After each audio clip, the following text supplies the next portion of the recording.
Hi, I'm Doug Keating, and this is All the Way Leadership, a company designed with one purpose in mind, that is to help make you a better leader.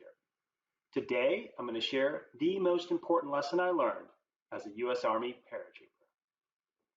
Let's go. This month's video is going to be different than the last few months. Recently at work, I was asked to share my perspective as a veteran. The presentation I gave received a lot of positive feedback. Therefore, I thought I'd share the content here on All the Way Leadership. I hope you enjoy the story I'm about to tell. Let me start by thanking all of our veterans.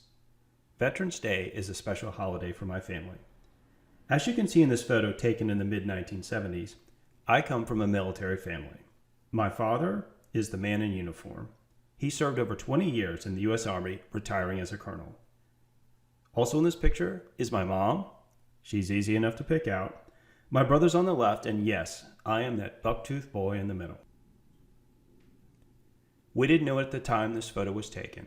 Both my brother and I would follow in my father's footsteps, join the U.S. Army, and become Army paratroopers. Let's start this story with a little context. I spent over a decade serving as an officer in the United States Army. I learned a lot in the Army, especially during my first tour with the 82nd Airborne Division. The division was created way back in World War I. It is a famous unit with a storied history. It also has a special place in my family's heritage.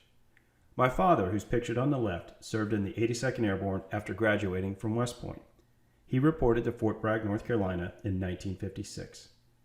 Many years later, I followed in my father's footsteps. I joined the 82nd in 1991.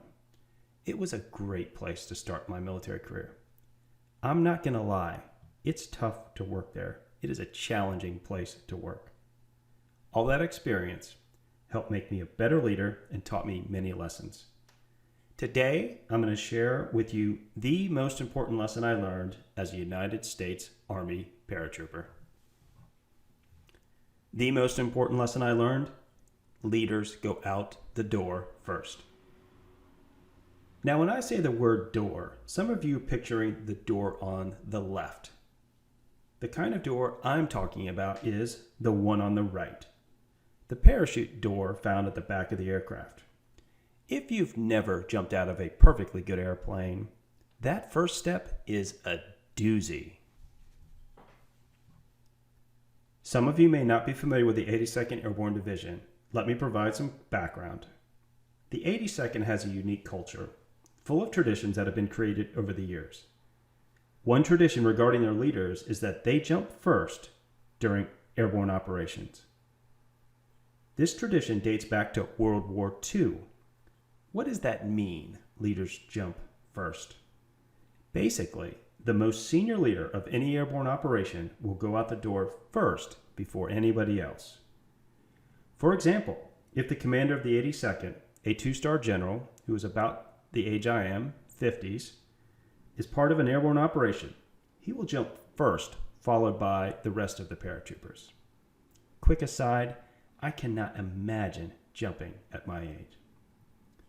This lesson is drilled into your head over and over. Leaders go out the door first. During World War II, legendary commanders like Matthew Ridgway and James Gavin jumped and fought alongside their paratroopers. No cushy office for them. This act is not one of privilege, but rather of leadership in action. This tradition visibly shows all the paratroopers in the plane that you are willing to lead them by going first. The 82nd expects danger when they jump into combat. Its leaders face this danger first. This tradition clearly demonstrates that the leaders are willing to do what they are asking their followers to do. It is a powerful way to show that I am with you, I am here, fully committed, just like you. On the left side of this slide, you see General James Gavin putting on his parachute for an airborne operation during World War II. It strikes me that there's not a lot of hoopla. Nobody's helping him. It's simply a paratrooper preparing for combat. On the right is Major General Mike Steele, commander of the 82nd while I was there.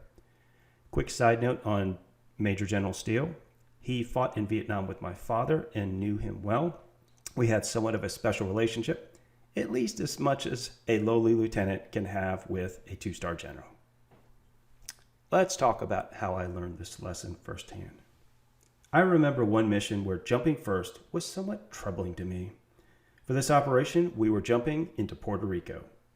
The division commander was on the first airplane. I was on the second plane and would be the first jumper from that aircraft. Everything from Fort Bragg en route went fine. As we approached the island of Puerto Rico, the jump master gave me the command to stand in the door. And yes, they yell at you when they give the command. That means I'm positioned in the door, waiting for the jump light to turn green. When it does, you jump. Most of you have probably never jumped out of an airplane. This photo may help give some context. It shows what it looks like when you stand in the door. I put a red box around the jump lights. If you look, you'll notice that the light is green and the jumper has exited. If you look a little closer, you can see where this jumper's going. This kind of jump is the mission known as an airfield seizure. Basically, the 82nd will jump into a foreign country, take over the airport so planes can land and the invasion can continue. 2 things about an airfield seizure. First, the ground is generally flat for an airfield, which is awesome if you are a paratrooper getting ready to land. Second, and you see it in this picture though, there's a lot of pavement in an airport. And trust me, if you hit that pavement, it sucks. I know from experience that waiting in the door can feel like an eternity. Usually you stand in the door though for less than 30 seconds. Pretty cool though, when you stand in the door you can actually see outside the aircraft. Let's get back to the jump in Puerto Rico. When I looked out, I noticed one potential problem. All water, no land. I'm a good swimmer, but I certainly did not want to experience a water landing and put my swimming skills to the test. I peered at the jump light. It was still red. Thank God. I watched, waited, hoping that the light would not turn green until we were over land. I kept waiting for what seemed like an eternity. Eventually I saw land, then the drop zone, green light, and I jumped, followed by my fellow paratroopers. What I learned afterward was that the jump master decided to put the first jumpers in the door earlier than normal because there was concern that not everybody would make it out of the aircraft in time since the drop zone was so small. They did not want any paratroopers to miss the jump and have to ride all the way back to Fort Bragg, North Carolina. In principle, I completely agree with this decision. I just wish someone had let me know before they put me in the door. After the operation was complete, I thought to myself, what would have happened if the light had turned green while we were still over water? I knew the answer. I would have jumped. I would have done what paratroopers have done for decades. The light turns green, you jump. I could not turn to the paratrooper behind me and say, why don't you go first? It looks a little dangerous out there with all that water. I'm just going to hold back and wait till we see land. No, I'd been trained as a leader in the 82nd that you jump first and deal with whatever happens next. You lead from the front, not from the rear. That lesson has served me well over the years.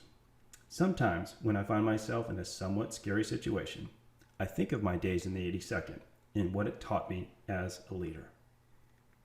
You go out the door first. What's the key takeaway? What about you? Are you ready to go out the door first? Are you fully committed to the mission of the team you lead? I certainly hope so. If you're committed and competent, others will follow you. If for no other reason than to see what happens next. If you're not that kind of leader, don't be surprised if your team members are reluctant to follow you. None of us like working for someone who does not lead by example. It is a simple, leadership principle that I see violated on a regular basis. Humans don't like following people that don't lead by example. Don't be that person. Instead, be the kind of leader that goes out the door first. I'm Doug Keating, and this has been All the Way Leadership, a company designed with one purpose in mind: to make you a better leader. I hope you enjoyed the content. If you did, feel free to subscribe, like, and share with your friends. I hope you join me on this journey to raise up the next generation of leaders who will help make the world a better place. The world is in desperate need of more great leaders, women and men who lead with confidence, clarity, and creativity. It's time to become the leader your world needs. Let's go all the way.